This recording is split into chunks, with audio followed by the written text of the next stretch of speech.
everyone. If you're new around here, I'm Sabs, also known as Sustainable Sabs. I talk about all things zero waste living, low impact living, minimalism, veganism, all that good fun stuff. If you follow me on Instagram, you've probably seen me talk a lot about how much I love the local Buy Nothing Facebook group. Essentially, it allows you to partake in a circular or sharing economy. So maybe there are people in your community or your neighbors who have things that they don't find use for anymore, and they would put it on this Buy Nothing group on Facebook, and you can go and pick it up. In this sort of model, nothing ends up going to waste and you end up saving a lot of money. So on that note, I figured now might be a great opportunity to kind of highlight some of the ways that you end up saving money by living a low waste or zero waste lifestyle. I know that there are a lot of misconceptions around how living sustainably can be super expensive, and while it certainly can be, there are also a lot of ways that you end up saving money. So without further ado, I'm going to share with you some of my favorite tips for saving money without making extra waste.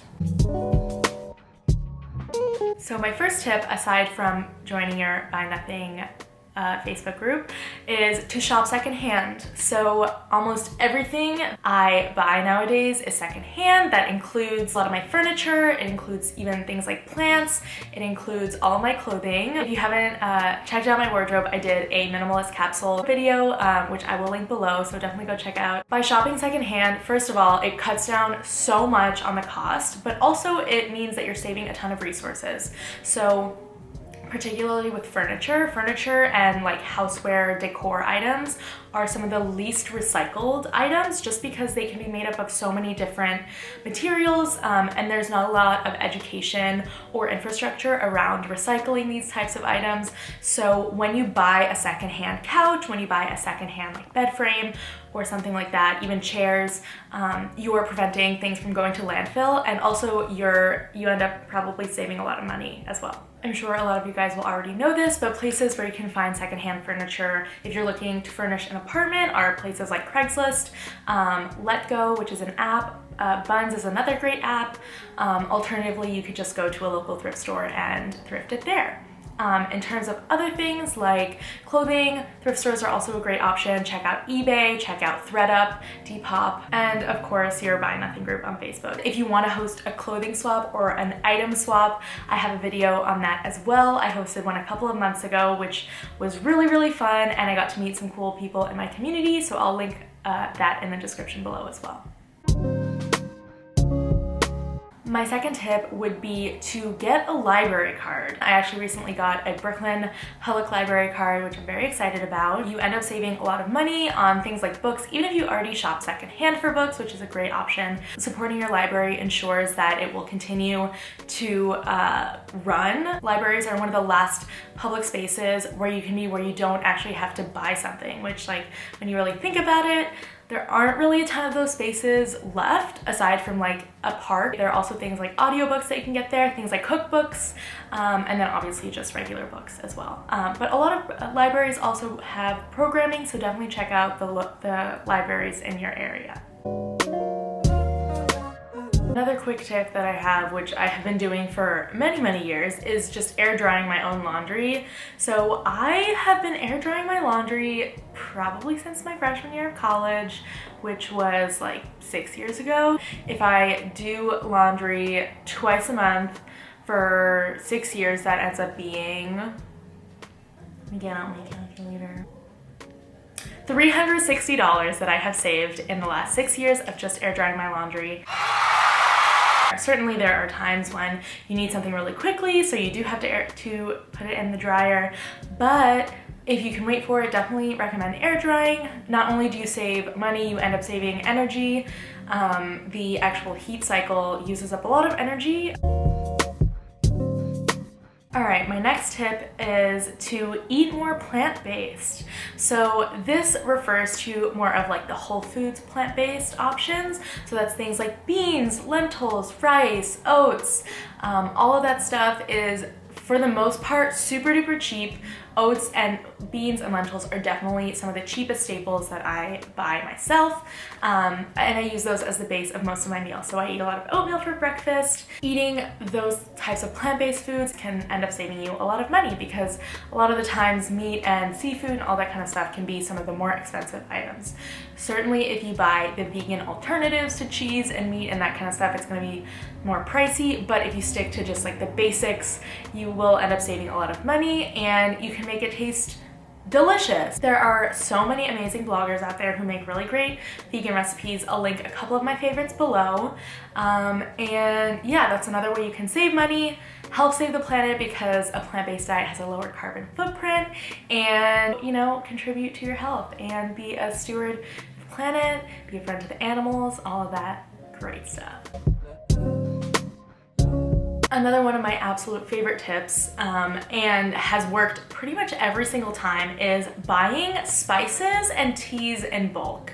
So sometimes there are things that you see in bulk, they're only organic, they're a little bit more expensive than the stuff that you might find packaged, but almost every single time that I've shopped, tea and spices are always cheaper than the prepackaged versions.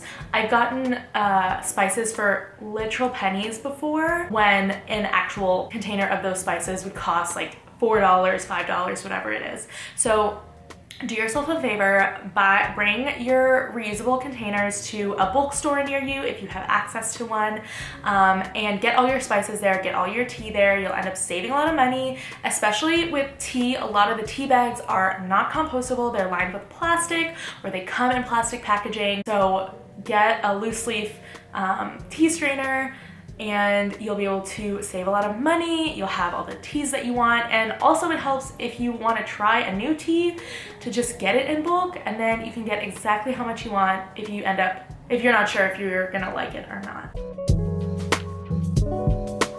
My next tip, and this one is kind of a biggie, use the things that you have instead of going out and buying the newest, latest zero waste product. So I try to talk about this as much as possible. You cannot buy yourself into living a sustainable lifestyle. In fact, the most sustainable thing you can buy is the one you don't buy. So that's why I always talk about my fancy, not fancy at all, mason jar that is repurposed into a reusable coffee cup. Here you go. My number one go-to, always there for me bae. And this I literally spent nothing on. It was an old peanut butter jar. If you can see, the label is still on there, but if you want to be classy, just take the label off. Don't be like me. But there are tons of other options for that as well. So any reusable Tupperware that you have, you don't need to go out and buy any nice glass or metal tiffins or anything like that. Use what you have. Don't go out and buy all this new stuff, because in the end, it'll be more unsustainable. So save yourself like a lot of money, and then just reuse what you have at home. If you must buy something, try as much as possible to find it secondhand or from a buy nothing group, or ask a friend and see if they have any extras lying around.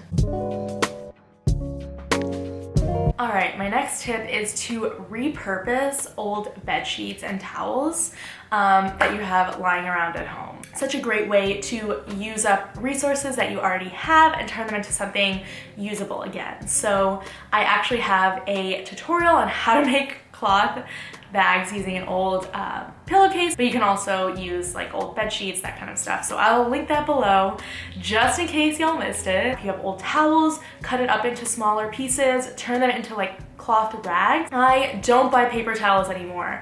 That's another big thing that I've saved on. So because I don't use paper towels, I use a lot of reusable cloth strips. So this comes from old t-shirts, it comes from old bed sheets, old pillowcases, all of that kind of stuff, and it works great for cleaning my apartment, wiping up spills, and then when it's done, I just throw it in the laundry. So there's no waste there, and also you end up saving a good amount of money. All right, my next tip is to DIY your beauty and cleaning products. So this is a big one. It also cuts down on so much plastic waste. Imagine all of the lip balm tubes, the deodorant tubes, the spray bottles that you use for all of your cleaning products. All this stuff can be made by you at home for literal pennies, and it doesn't contain all of these toxic ingredients. They're cruelty-free. You've made it yourself, so you know exactly what goes into it, and all these technically can probably be consumed if you really wanted to. Definitely don't do that. I'm just saying that to highlight the fact that there are no deadly toxins in any of these products. A lot of the DIY products I make use things like baking soda, lemon juice, apple cider vinegar, shea butter, coconut oil, all of that great stuff. A couple things that I've been DIYing for the last several years are lip balm that uses shea butter, coconut oil. I'll put a link to the recipe. I also make my own deodorant. It's basically the same recipe except it has baking soda in it. So that is what allows it to have that cleaning property. And because I don't buy those anymore, I end up saving a lot of money. So great overall, you save money, you save waste, and there are no toxins that go on your body or in your home.